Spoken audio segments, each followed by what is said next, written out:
and welcome everyone. Welcome everybody to Breakout Leaders monthly LinkedIn panel discussion. With me, I'm a psychologist based in Maine, and Mary Axelson is CEO of WeMax Consulting, and together we created the leadership development initiative Breakout Leaders, and we're all about empowering ambitious leaders by championing what we call human-centered leadership, which integrates whole person success, not just you at work, but all of you with organizational impact. And we're back today after a summer break with our regular LinkedIn discussion series where we speak with dynamic leaders on human-centered leadership topics. And today's topic is building trust, the art of giving and receiving meaningful feedback. And our guest today is Barbara Sergio, president of Maine Health Franklin Hospital. So welcome, Barb. And I'd like for all of us to do brief introductions. So Barb, can you go ahead and introduce yourself? Yeah, I'd love to. Thank you, Amy and Mary, for inviting me today on the topic. So I'm Barb Sergio. I am, as Amy indicated, the president at Maine Health Franklin Hospital in Farmington, Maine. We are a rather large, but still considered critical access facility in northwestern Maine. I have been here for about 6 years. A little bit about me and my background. I'm a registered nurse by training and did do about 10 years worth of bedside nursing in a small hospital where I could, on any given day, be working in the emergency department, med surg unit, or ICU. So lots of experience there. I've also worked in the clinical practice setting where I did some supervisory operations work in a multi-specialty practice. I then went back to college and got my master's in healthcare administration. And part of that was in relationship to wanting to work on processes and better lives for care team members and patients in a broader setting. I have, since that degree in 2012, been a director of nursing, a chief nursing officer, a senior director of quality, patient safety, and accreditation.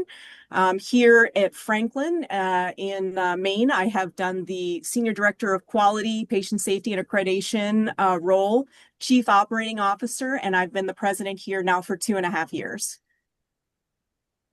Great. Wow, that's a lot, Barb. Thanks, you. Barb. It's impressive. I really impressive. love the fact that you have, the career progression that you've experienced. So thanks for sharing that with us. Yeah. Mary Axelson, as Amy said, CEO of WeMax Consulting. I work with organizations and leaders to impact their results in a meaningful way aligned with their potential and desired outcomes. I focus on strategy, org design, culture, leadership development, and coaching. And I am super pumped to have this conversation. Yes. If there is one thing that I have heard consistently throughout my career, it's every organization, every leader has said that there's an opportunity to improve communication. And having the ability to give meaningful feedback is one of the ways that you can do that. So Amy, I'll turn it back over to you to ask our first question. Yeah, thanks, Mary. So the first question I have, let's just get it right out here on the table. It's difficult sometimes dealing with giving or accepting feedback. I think that feedback overall, it has a bad reputation, and that's why it causes people a lot of anxiety and discomfort, either giving it or receiving it, because we all assume it's going to be a negative conversation either way. And we all know, I can tell because I know a lot of you on the call, that sometimes it can be negative, but usually if someone takes the time to give you feedback, they care about your development and it can help you to grow. So what I'm interested in asking you, Barbara, first of all, is how can we reframe the feedback conversation as an opportunity for growth rather than criticism? And I'd also really like to hear how valuing feedback, because I know how much you value it, how has it positively affected your career? And how have you been able to use feedback to grow professionally?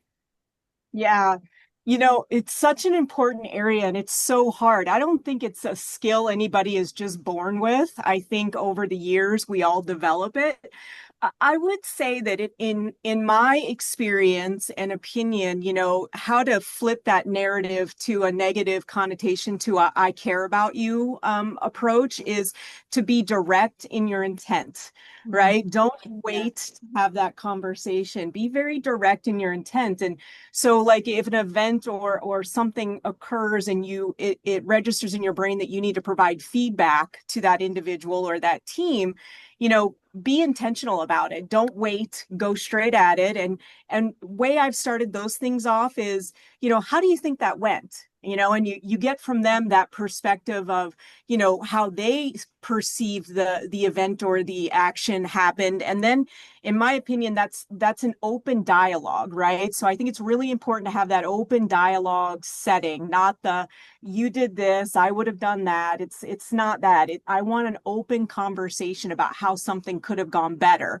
So in my mind, when I'm having those intentional conversations, I've kind of pre-planned it out. I've in my brain worked out the talking points and where I want to get that particular leader or that individual to end up at, right? So being intentional and like having that open dialogue is important to me about the event or the action that occurred and to do it timely. So that's super important as well. Don't wait, right? You want to have that conversation when it's fresh. For me in my career, I can go back to even just a year or two ago in receiving direct feedback from my leader, and taking it really personal as some sort of failure, maybe because the dialogue wasn't as open, it was just given. There's A, B, C, and D. And I remember thinking to myself, that feels very, not necessarily accusatory, but kind of like one-sided. And I wanted to have a conversation about it, but I got too caught up in my feelings about the situation. So I remember working through that feedback and then taking my emotions out of the feedback that was delivered and then looking at it from an outside perspective and going, okay, I can see how that maybe could be turned around, right?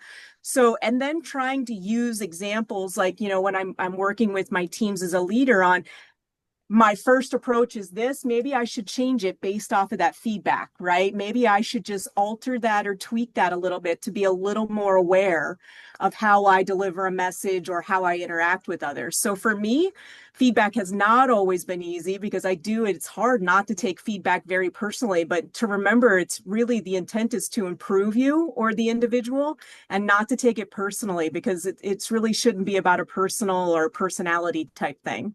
Mm-hmm.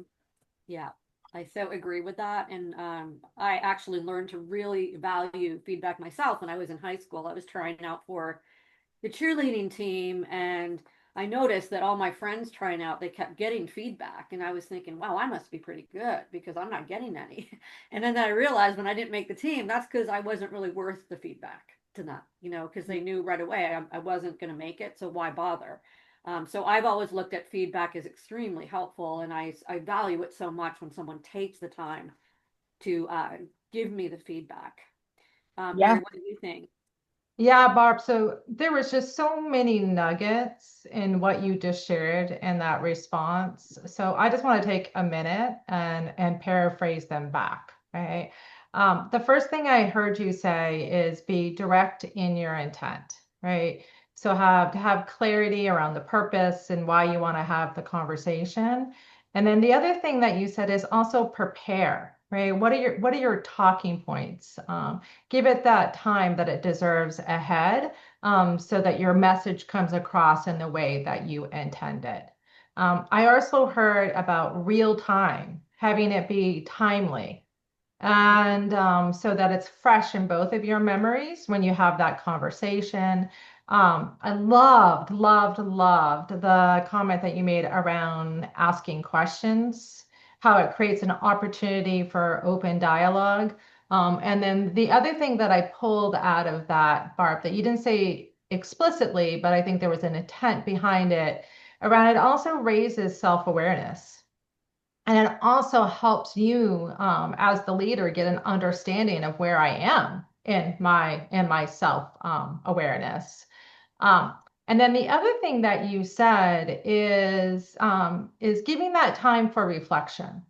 So sometimes, like stepping away from a conversation, especially if it's feeling personal to you and emotionally charged, you know, I think as a leader, it's really important to say, "Hey, I want to have this conversation," and then if we need to take some time and come back to it, that's okay. And I appreciate that because we're also different types of thinkers, and we need time to process sometimes for those additional insights to come into the conversation. So just a really great response, Barb. Thank you.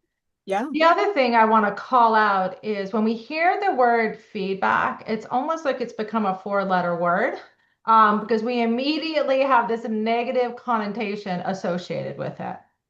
Um, when feedback is intended to be both positive and constructive, one of the most motivating things that we can do as a leader is to share positive affirmation and reinforcement. Because when you do that, it helps the person to understand what they've done well.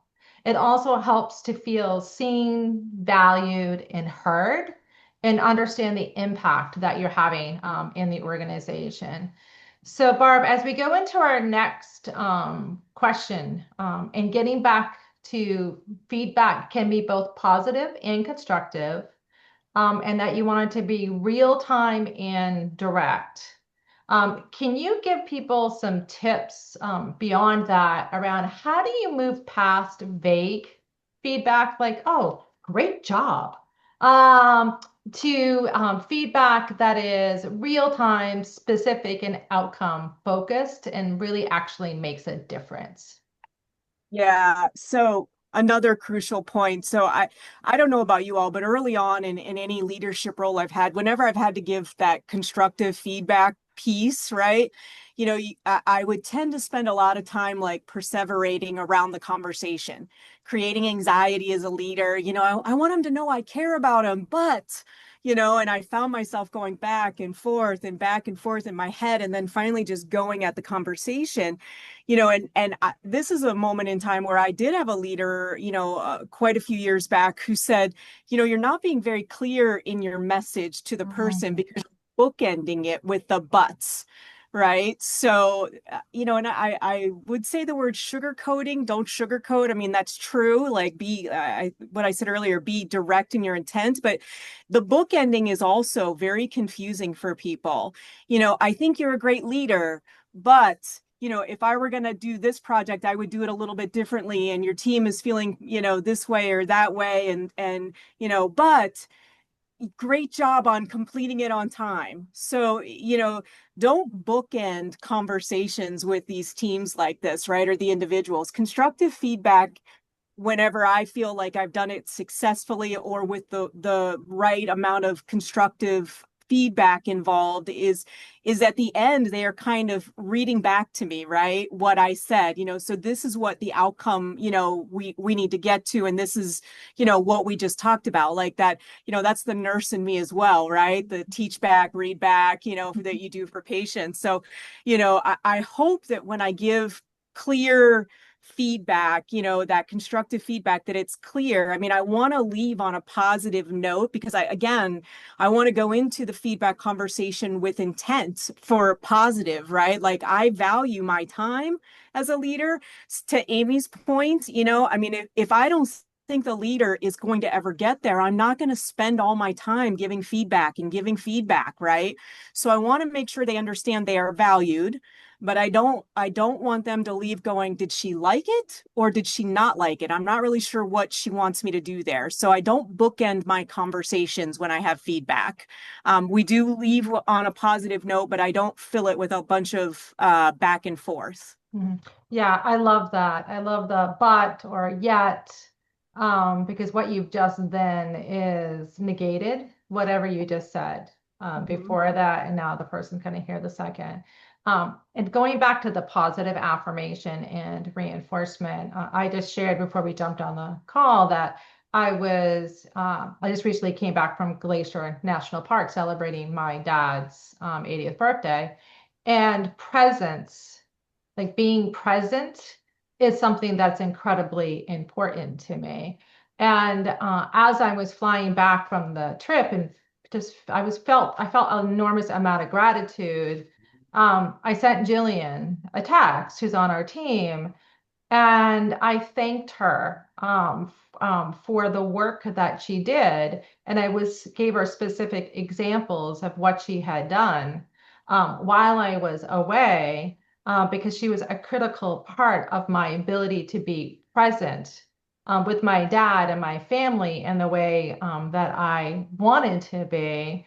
And that's also an example of demonstrating gratitude, positive reinforcement, while sharing the impact that person in your life has had, especially as we talk about whole person success. So thanks again, Jillian. I really Yes. appreciate it. And so, what are your thoughts, Amy, as far as positive and constructive feedback, and how to have the desired result that you want? Um, yeah, I definitely agree, Barb, with what you said just about the bookends. I think that everybody has heard about the sandwich technique. Say something positive as the first piece of bread, and then the filling is the negative piece, and then you slap on another piece of bread, and that's positive. And I was hearing a guy talking on an interview the other day on the radio about how you fire someone. And he was saying, when people are nervous about firing someone, you bring the person in and then you start off with all kinds of small talk. How was your weekend? Well, and the person just wants you to get to the point because that's more respectful. And so his advice was, just say it. And then you're giving the honest truth of what's going on. And then you take your time and talk about it instead of feeling like you have to waste time um, delaying the inevitable. And another piece of this, I think that's really important when giving feedback, often it's too generic, and so I have coaching clients who will come to me saying something like, I didn't get the job I wanted, and I asked why, and they said it was your personality, but that's all they said. So how do they know what that means? Or they say, you weren't helpful enough with the project. Well, what does that mean? You were too talkative through the project. What does that mean? So delivering feedback, I think, is really helpful when you're not only honest, but you're clear about what your language means and what you expect and what the outcome is that you want. So the next question I have related to all this, Barb, is just, from what we've talked about, we can say that giving honest feedback and being direct and being timely, not waiting for something to build up, but catching someone in the moment and helping them to improve, that all builds trust. That all helps to have, for everyone, a culture of openness. It's human centered.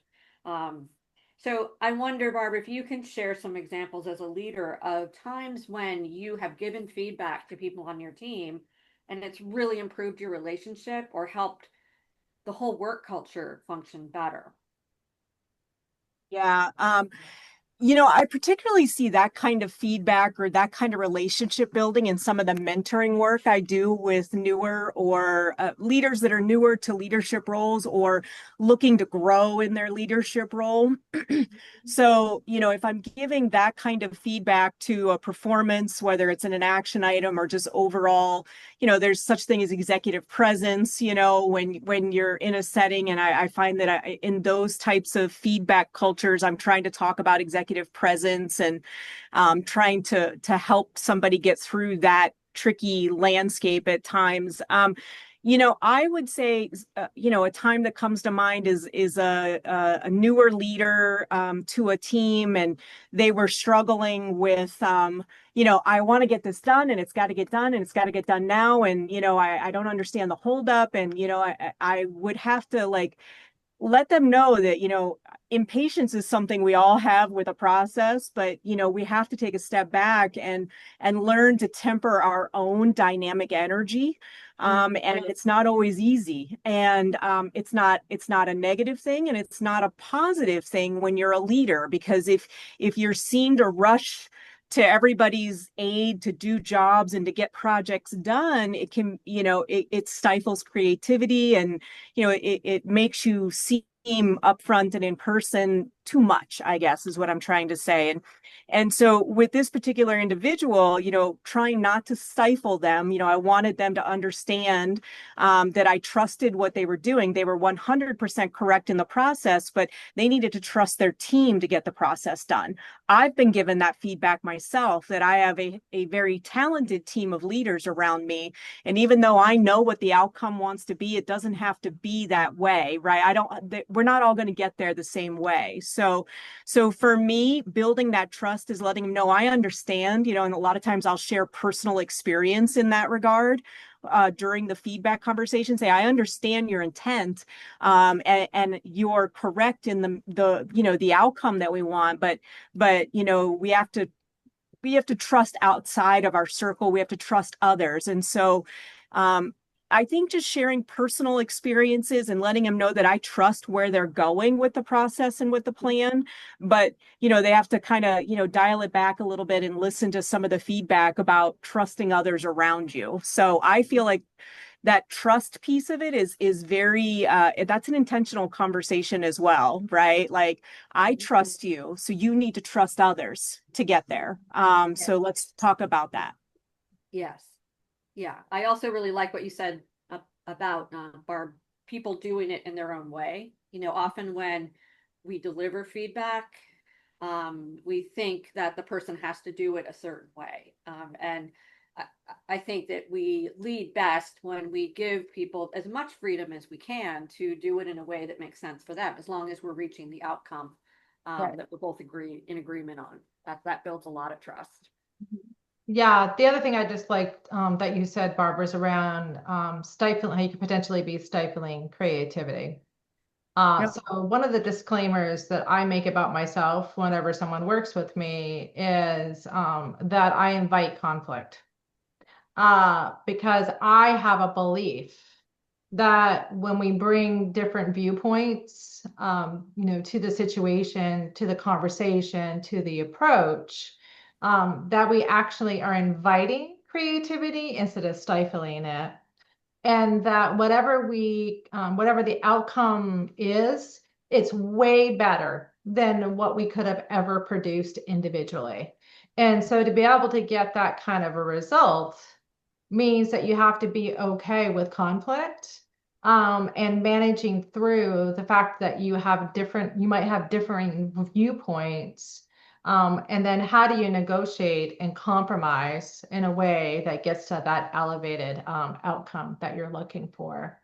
But I have a belief, right? I have a belief around conflict that then gets you a certain result. So we're sitting here having this conversation around, feedback and how wonderful it is and all the benefits associated with it. Yet so many of us don't do it, or we don't do it well, right? So what are some of the beliefs that you think, Barbara, that people are carrying around with them, that then get in the way of their ability to deliver meaningful feedback?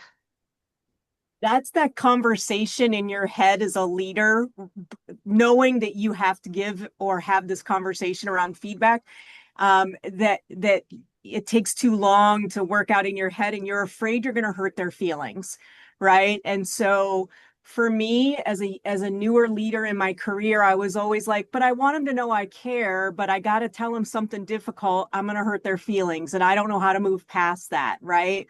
And the way that I've learned to do that, through great leaders coaching me, my own professional coach in some regards, and just life lessons, because I haven't always been good at it and the outcomes have not always been great. So you take a tidbit from each of those experiences and you learn from it as a leader, is to take, I this is going to sound weird, but I take the feeling out of it, the personality type out of it. And I go at it from a very analytical approach. This is what happened, and this is where we need to go. I want to help direct this leader in that way.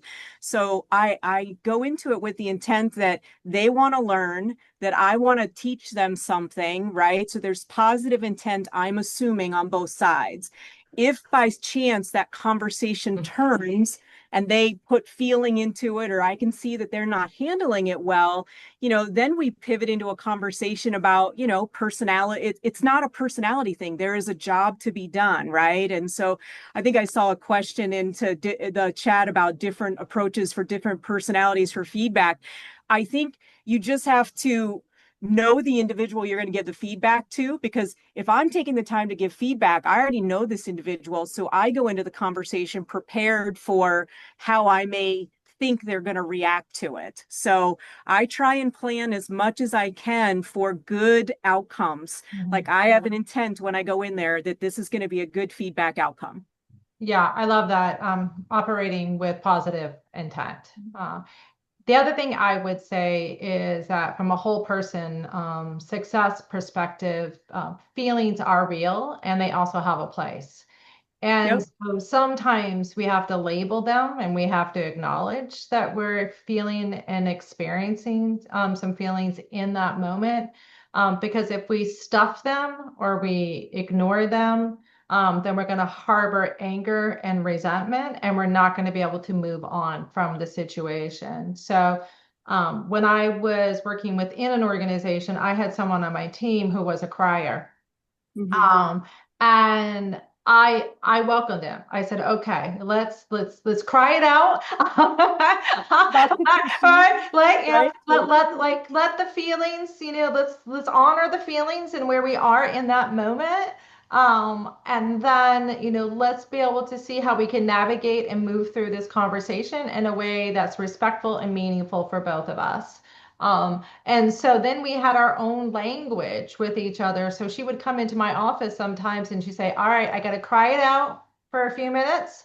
And then we can get down, to, the tasks that we need to talk about. I'm like, okay, let's bring it on. And Yeah. so I think it gets back to Shivani's question around when people have different styles or different approaches or personalities, how do you meet that person where they're at, understand what their needs are so that you can then navigate through the conversation in a productive, constructive way for both of you? Yeah, you said that so much better, but the intent was the same, Mary. I planned for the personality, like you said. They were a crier. Like, I plan for those kind of personalities and how I need to navigate the conversation. Let them cry it out, or be very direct, or realize there's going to be feelings involved. So yeah, thank you Yeah, for articulating that better. yeah, that's great. Well, Amy, we have 1 more minute. Do Yes. you want to close us out? Yeah, so I think with our 1 minute, I'd like to ask Barb and Mary if you could both just share one final tip on, how do we get over any discomfort we might have giving feedback or receiving the feedback. What do you think, Barb?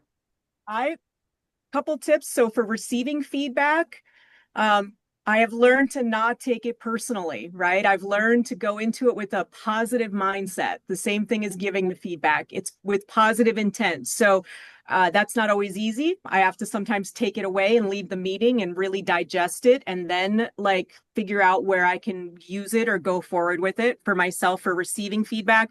And giving feedback, I can't stress the importance enough of intent and being purposeful in your message, and not waiting for things. Yeah. It doesn't help.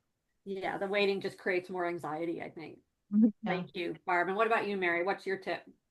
So if I am coming from a positive affirmation, reinforcement perspective, I look for those moments where I'm feeling an incredible high, joy, happiness, and fulfillment. And I say to myself, who else do I need to acknowledge and give credit to that has then enabled me to be in this spot, this place that I'm feeling right now? And I take action on that.